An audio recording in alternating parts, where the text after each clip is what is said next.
Hello guys, welcome to C4C Code for Change. Let's get started. Now in this video we are going to learn about the clusters in the database. Okay, before jumping into clusters in the database, let us see here. So you may have gone to the library and there will be a librarian and he will be maintaining the book, a book called record book about the library. Okay, when you go and ask him where can I find the computer science department books, he will directly show you the direction that here see here the computer science books will be available in the first rack here. Okay, so see here, before starting the library only, all these books are arranged in a row. So all these books are arranged in each department. So mechanical books are arranged in mechanical department, mechanical rack, and EC books are arranged in EC rack, and computer science books are arranged in the first rack.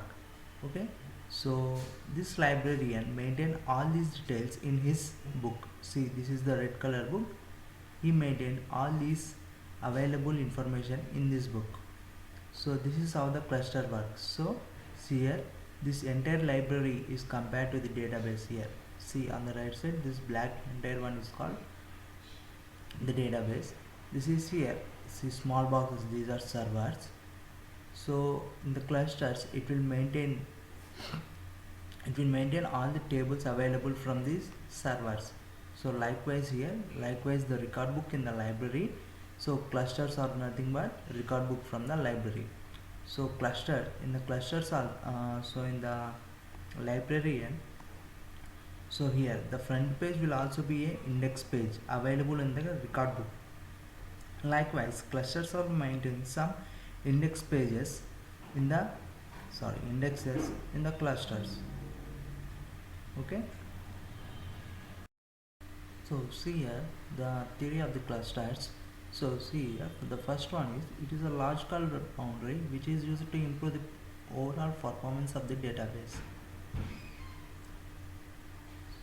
See here, so this is the record book. Suppose this record book is not available in the library, so just assume how much time it will take to search the whole library and get the book, whatever the book you want. So this will improve the general performance of the person who wants to get the book. So likewise here, the clusters overall improve the performance to get the required data from the tables. So we can create clusters on the tables, but we can't on the columns. So as I said here, see here, we have created these clusters on these racks of the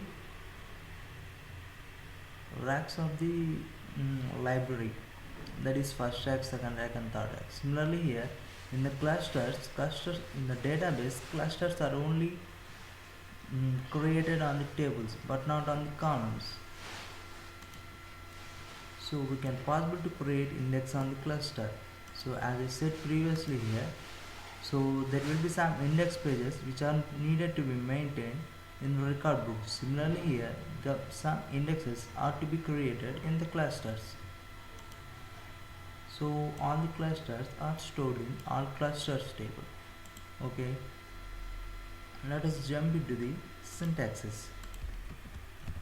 See here, first we need to create a cluster.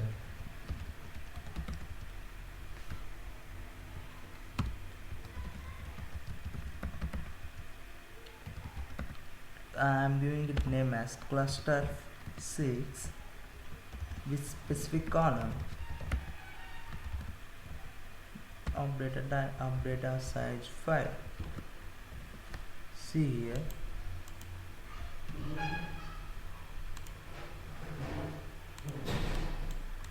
you can see here the cluster is created.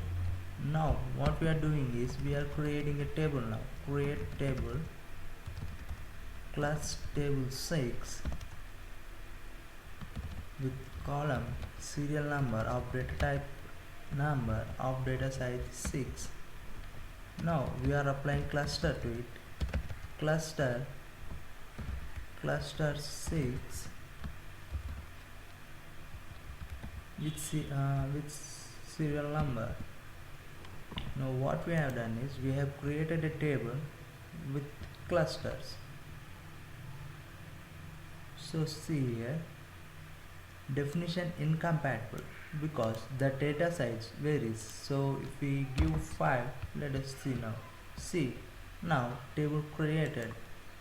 Now suppose if we check here, insert into CLS3 table 6 values 1. See, well, see, okay, wait a minute here, TBA. See here, cluster tables cannot be used before the class text index is built. Okay, so every book has an index. So see here, this record book is also having an index, so it will be much useful. So it is useful while using this record book. So it is much useful when you create an index for this record books. Okay,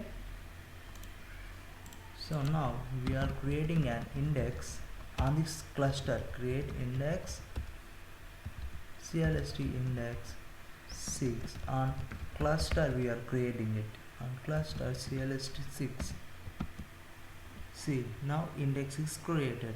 Now what we will now we can possibly insert values into the table. See, now one row inserted. So that is the use of clusters. So like the purpose of the record book placed in the library, the clusters are useful as useful as the record book in the database. Okay, the next one is sequences. Okay, so what are the sequences means? It is used to create sequence on columns in the data. Okay, so this will be the theoretical subject, but what I will tell you about the sequences is it is just like a bullets in the Word document. See, now I have pressed enter. Now it has shown 13. Now again I will press enter. Sorry. See, now again I will press enter. See, it is shown 14. See, it is 15. So what is this means? The Word document, it is creating its numbers next to values. After 12 it is 13. After 13 it is 14. So it is automatically creating these numbers. Likewise, Oracle will also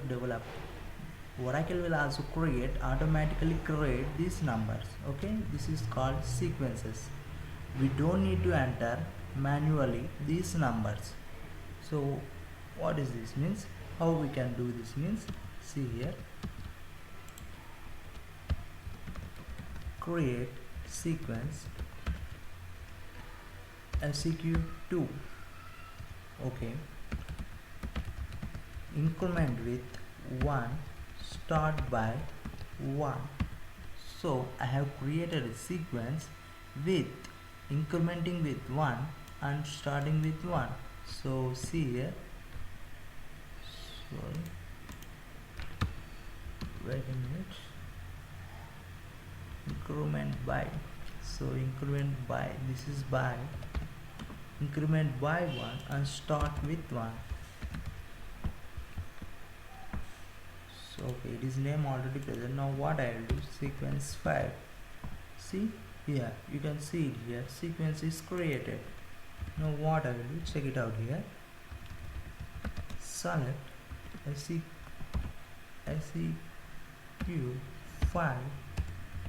dot next val from GUI. So see here, after sequence 5 dot we have just given a next val. This is the functions. So in the sequences there will be next val and current val. So these are the two functions. See here, current val and next val. These are the two functions which are available in the sequences. So current val, It is used to insert current value into the database. It is next value. It is used to insert the next value. So see here what I have done. See, now it is showing 1. Next what I will do, see here, again it will show 2. See, again I will enter the same code. Next what will happen, next value is 3. So now you can guess next value is 4. Suppose if we change here function next value to curval, what it will show, it will show the same 4 value. See here, it will be 4. Suppose if we give next value, then it will show 5. Suppose if we'll change to curval, next it will show 5. So likewise, suppose if we change here increment to 10, sequence 6. So let us check here. See, have now given sequence 6 dot cur value. See what will happen here. See, cur is not yet defined because current value means, as I said previously, it will show the current value from the database. Now it is not having any current value, it's just having some garbage value, so it doesn't show anything. So first time it is the rule that we must use next value. So it will show 1. Next plus 10, what it will show 11 because we have incremented with 10. See, next it will show 21. Next it will show 31. So same likewise, if we change this or curval, so next it will show as 31 only. So this is about the sequences. So in the next video we are going to deal about subqueries. Thank you guys for watching my videos. Please subscribe to my channel, like and share it.